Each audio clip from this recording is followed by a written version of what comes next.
Okay, so part two, trying to make my videos shorter.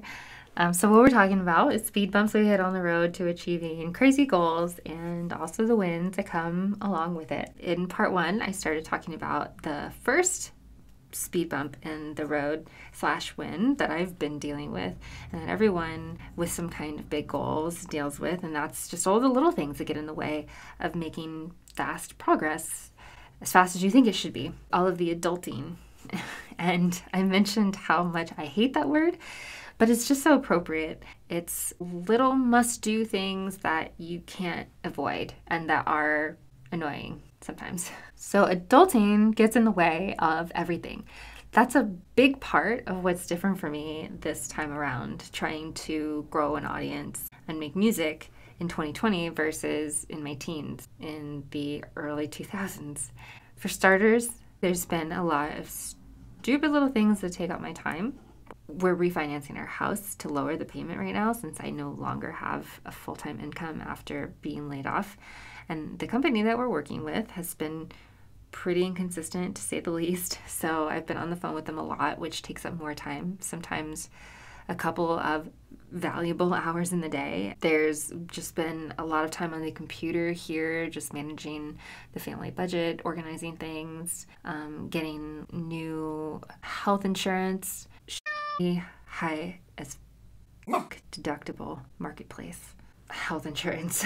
All of this takes hours. Ask me like a couple of years ago when I was a teenager, how long does a call to a health insurance place take? And as a teenager, I would have been like, oh, like 5 minutes. No, it fucking doesn't.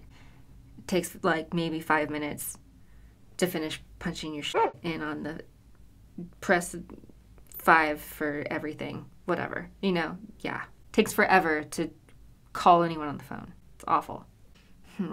These are all things any grown-up in my position would be dealing with right now.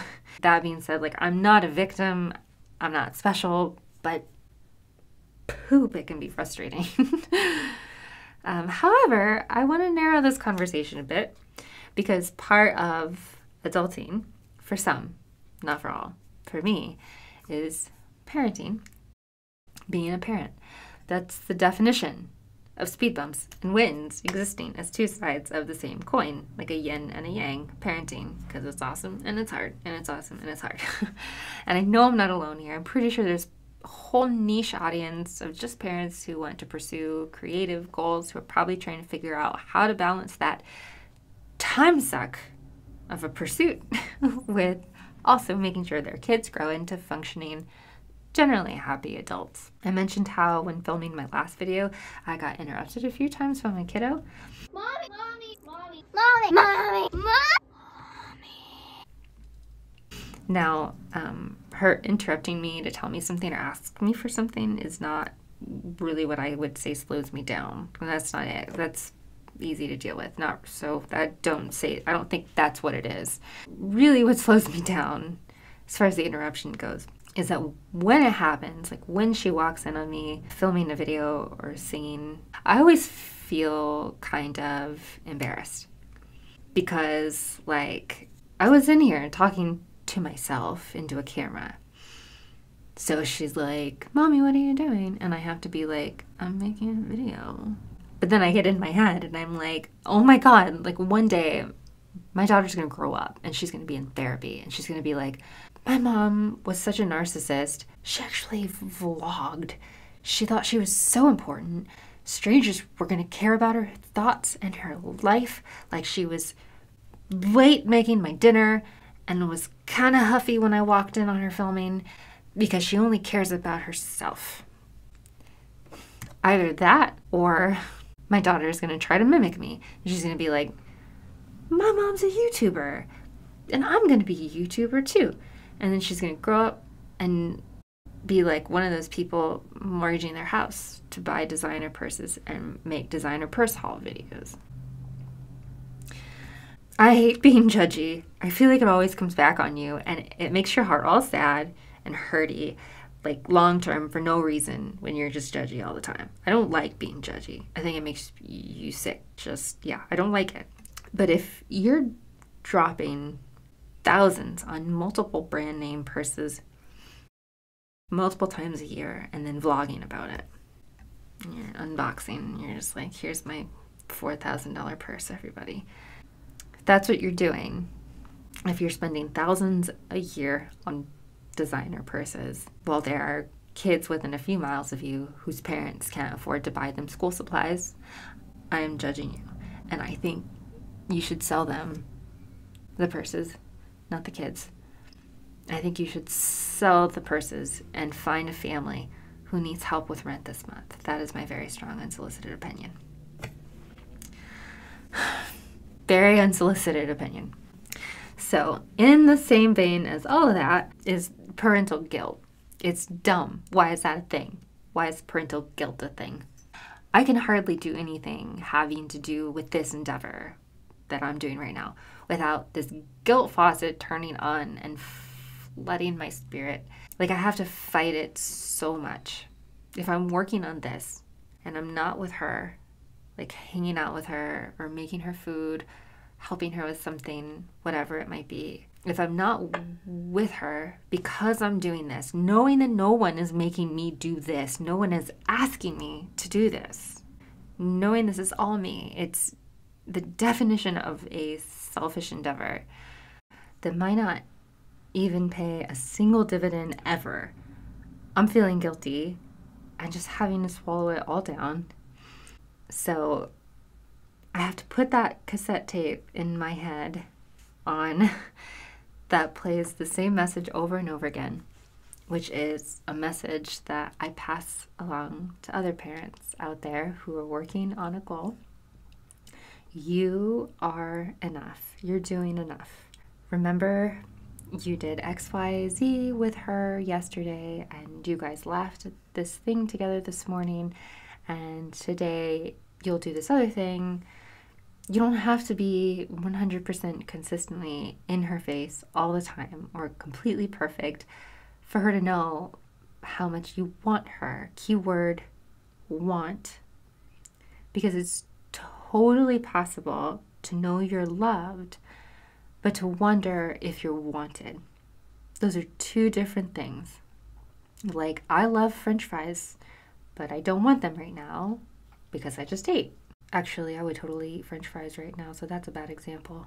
It's totally possible for her to know and have internalized how much you want and adore her and love her. You're a good parent, and you're raising a kid who's going to let you know if they need more from you. And if they do let you know that, you're the kind of parent who will drop everything and give them that.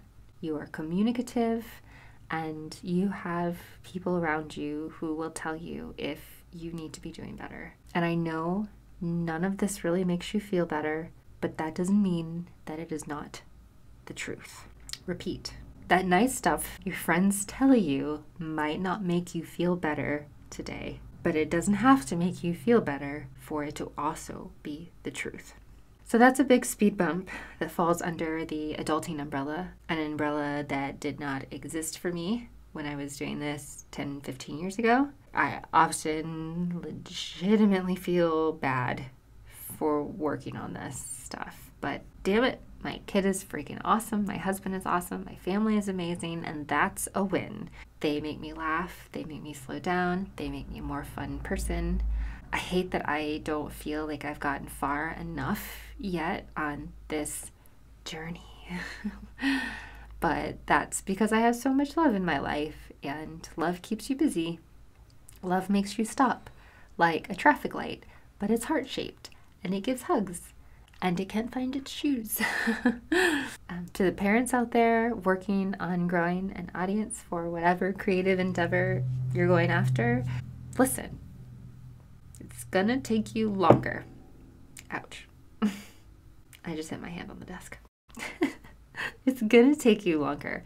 I know that's scary, and maybe you're like me and you really don't have that much time to make this work. Like, you need an income yesterday, or you just need an out of a chapter of your life that you're ready to be done with, like yesterday. But do your best. If you look over your day from the moment that you wake up to the moment that you're going to bed, and you notice how little time you spent that day mindlessly watching TV or scrolling your phone, because you filled most of those hours between kid care and home care or work or working on this, your goals. Maybe you're kind of tired, and if you are, please be sure to drink water and sleep and feed yourself well. But if you notice that you just really, your days are so jam-packed with just doing important things, then you're doing your best, and that's all you can do. And it is good enough. Keep doing it, because the time is going to pass anyway. So keep doing it. Keep making those mistakes and trying new things, and don't worry so much about the destination, as they say. Just focus on each day. It really is about the destination and not... Wait, no. It really is about the journey and not the destination. And every single day, at least once, tell your kids that you're proud of them, ask them questions about what they're doing, notice the things that make them amazing, and tell them, I'm so glad you're here. Watch an episode of a favorite show with them, play one game with them. They know you love them, I promise. I asked my daughter for a tip. What is something that she thinks that parents should say to their kids when parents are really busy working on achieving their dream? And my daughter said that parents should tell their kids, I'm not frustrated with you. I'm frustrated with the thing I'm working on. So don't worry, okay? Your kids know that you love them. As long as they know that they're wanted, which is really not very hard for you to do, they're going to be fine, I promise. In the last video, this one coming up, part 3, we're going to get into the second and last of the speed bumps / wins that I'm managing right now, and that you also might be. Technology speed bumps, the whole changing landscape, and lastly, money. So I'll see you in a bit.